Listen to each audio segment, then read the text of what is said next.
But let's hear from a man that was definitely tested today, and that is a defender, Virgil van Dijk. Well, Virgil, a mad, crazy afternoon, full of talking points. As you stand here now, the final whistle just gone. What are your reflections? Obviously, a good comeback. That's very positive. I think, obviously, it's disappointing, obviously, to come with 10 men. But the fight we showed, we kept going. We kept trying. We kept trying to find the free man in order to create chances, and could have been more. But eventually, we take the point and we move on. So the early part of that match, 1-0 down to 10 men. What are you thinking? Stay calm. Obviously, it sounds easier than to do it, but yeah, listen, it was always going to be tough against them. They make it tough to a lot of teams, and we've seen it last year when they came here, obviously, and last week when they play Arsenal, they made it tough as well, and we had to play a very good game. Unfortunately, you come 1-0 down, red card, and you have to turn it around and keep fighting and keep trying to play your football, and that's what we tried, especially second half, and could have led to more, but unfortunately it didn't. So there were a number of big decisions in that match. Fulham could have had a player sent off twice before Andy Robertson was sent off. I think you were on hand when Andy got shown his red card for the challenge. Feel hard done by with any of it? Well, I had conversations with the other players of Fulham as well, and we all felt that he was maybe a little bit nervous. I don't know, maybe if it's true, yes or no. But yeah. Sorry, who was nervous? The referee? Yeah, we felt it a little bit. I couldn't, together with Robertson, couldn't properly communicate with him. I felt, this is what it is. We can't put the blame on the referee, but it's also part of the game. So as a captain, you'd normally like more dialogue with the referee than you did today? Well, we are the only ones apparently that can speak to the referee, and we all speak about protecting the referees and stuff. And if I want to speak in behalf of my team, then I should be able to. And I felt like at times, but we shouldn't make a big thing out of this. But probably gonna happen now. But it isn't the reason where we drop points today. There were also multiple other factors, and but we take the point and move on. They will take the point, and as you said, considering all things that went on in that game, it was a good point earned. It was, in the manner they composed themselves and imposed themselves on Fulham. Great energy, great fitness, great determination and belief in what they're doing to just stay calm and overcome the adversity today. Lots to take from it from a positive point. Doesn't always go your way in the Premier League. We saw that today, but they get the point, they move on. Yeah, I know. They were trailing at half-time, weren't they? And we were talking about what the plan would be for the second half with the 10 men, and it was Cody Gakpo that got on the score sheet for them. Yeah, I think it was probably the only thing maybe that Robinson had done wrong in the game is not get tight to Mo Salah and give him the time and space to do that. Any player with this time and space is going to produce magics and moments of quality. There's a big distance, you've got to get out to him. You've got an extra player, there's no one behind you, get tight, stop the cross. And then there's obviously an overload round the back stick, and look, Gakpo, brilliant diving header, he isn't going to miss from there. You see it from this angle now, nice tidy finish, but you can't give Mo Salah that time. We've already seen what he can do throughout the season. The season's gone before. If you give him that space, he will put that on a sixpence for Gakpo, and which he did. What an assist from Mo Salah, his 100th for Liverpool in all competitions. That was some ball. It doesn't surprise us, though, does it? It doesn't. I mean, if you give him time and space, whether it's the outside of his foot, whether it's curling and the in-swingers, he does it week in, week out. He's just so consistent with his end product. Nothing goes wrong for him at the moment, and long may it continue. Should the keeper have done any better there to save that goal? What, that one? Yeah. Nah. No? The only thing I think from there is stop the cross. But it's only the one time that he didn't get out. Every other time Robinson's straight out, and he's so aggressive to get tight to the ball. It was the one time he didn't. And it's hurt them.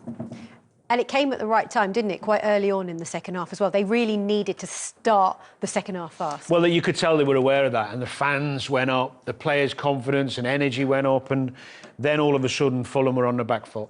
OK, well, I'm delighted to say we're going to head straight back to Anfield now and speak to that goal scorer, Cody Gakpo. Cody, it's a pleasure to have you with us. Thank you for joining us on Matchday Live. First of all, talk us through that, because we were exhausted watching it. Yeah, obviously it was also an exhausting game for us. I think we really fought really hard to get a result. yeah, at the end a draw. Yeah, not happy with the draw, but I think yeah, we fought really hard, and very proud of the guys. Yes. Cody, can I ask you about the fitness levels the team have shown and the intensity after a tough game midweek in Europe? I think that was one of the most impressive things for me, how intense the performance was in the second half. Everybody looked so fit and sharp. Yeah, I think we are very fit. Obviously, the crowd helps us a lot, especially at home. But yeah, we train hard to be ready for such moments. Hopefully, they don't come that often. But yeah, we are fit enough. Cody, we're going to show you a goal now. Can you talk us through it and what was the process leading to it, and then your brilliant finish? Here it is now, just coming into your screen. So yeah, Lucho on the ball. I think yeah, Mo. I always know Mo when he's there. He can give the ball like this. The ball went over Lucho, and I just tried to head it in. Great ball, good finish. Yeah, good Cody, ball. sorry. I think. Sorry. I was going to ask you at half-time, what did the manager say? Was he talking to you more about the energy, or was there a tactical shift as well? Yeah, a small tactical shift when we had the ball and when we didn't have the ball, but mostly about just the intensity, try to get the crowd behind us like they always do, and go for the goal. And yeah, it happened. And yeah, we did a good job, I think, to put that much energy in the game, and the crowd helped us a lot for that. Cody, at the end, even though obviously you were down to 10 plays very early on and you said it was exhausting, you had so much momentum before the end. Was you a little bit disappointed that you couldn't go on and get the winner in the end?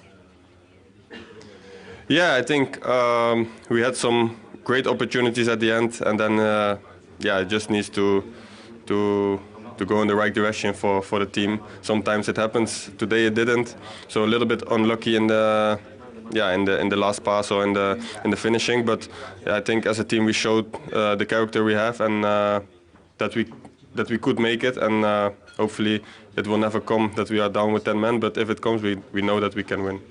Exactly. Well, thank you very much, Cody, for taking the time to speak to us, and best of luck with the next match. Thank you very much. Bye-bye. Bye. Wow, he just summed it up really well there, didn't he? Just how difficult that was. And what I really liked is actually he was really disappointed that they couldn't go on and win it. And that's the mentality they have. He's got a wonderful mentality individually as a player to keep going. And even at times he's been criticised in the past. His work ethic is always the same, wherever he's asked to play. And he epitomised that Liverpool performance. He gets in on the back post, he gets a goal, he presses, he does his work. He had to tweak his position second half, which we noticed, we talked about half-time. I think there's so much for Liverpool to take from that performance in a positive sense, rather than worry about the 2 points drop. They had to come back again, didn't they? Because Munoz took it to 2-1. Yeah, I mean, again, this is where they were going to get down the sides. When Liverpool went to a back three there, you're thinking there, the side areas, could he have defended that better in terms of that ball was always going to come down the sides of Kwanzaa there, but running off the back of maybe Trent there. And then the thing that I'm probably a little bit frustrated in there is he's got to either check with his body, or he gets the pace and behind and stops that pass in from Iwobi. But I'm thinking there, Virgil van Dijk, if you just go 2 or 3 yards, bust a gut, you side foot out of the way. So I'm a little bit, I don't know why Virgil kind of stopped and allowed the others, Munoz to get in advance of him. He keeps going, Virgil there, he can just side foot that out. But look, it was a few errors towards that goal, and you have to give credit to Fulham, and a great run across the goal from Munoz to get into that position in the first place. And they took the lead, but the response, Danny? Yeah, I mean, this is on the pitch for, what, 6.5 minutes? I mean, we know his quality. We've seen it many, many times. And this is what we talked about before the game. Liverpool, half-time, having the quality on the bench to bring players on who can produce moments of magic. In the final third, you need real quality in tough moments. This is beautiful. I mean, he finishes well with both feet. The calm, when you come off the bench, normally the adrenaline's pumping. To have the calmness to do that when you've just come on the pitch says everything about him. And also, he hadn't just come on the pitch. It was his first game back after 2 months. OK, we're going to head to Molineux now. Remember, it was a huge game at the bottom. Scheme of the Premier League. Been down to 10 men for such a long time. I think the belief that'll give Liverpool, they've got a real, we know they've got a real chance, but some things, results like that will give them that extra sort of belief themselves that they can win it. Arsenal dropped points today. They drew 0-0, which doesn't sound like as entertaining a game. At some point, Damien's going to mention that both myself and yourself predicted a 2-2 draw today. But it comes better from him. It comes better from him, but he's not said nothing. I was going to mention that, the biggest winner today with Chelsea with their result tomorrow. That'll put them a little bit closer. Yeah, but myself and Shay are the big winners here, I think. We'll take our victory lap during the break. Back after the game is coming up in a few minutes, and the 10 minutes injury time absolutely killed us there. So we don't have time to show all the controversial incidents. There were plenty of those. We will try and rattle through the second half goals, starting with the equaliser. Cody Gakpo, delicious assist here from Mo Salah here, Damien. He worked it really well. This is after a breakaway where we thought we could get Mo Salah in, but it ended up coming to him anyway. What a delightful ball. Very reminiscent of the ball and the discussion they had after we heard about the Man City game. Yeah. Just fed into that area. And Luis Diaz was brilliant here because he busted gut to get middle of goal and he takes Tete with him.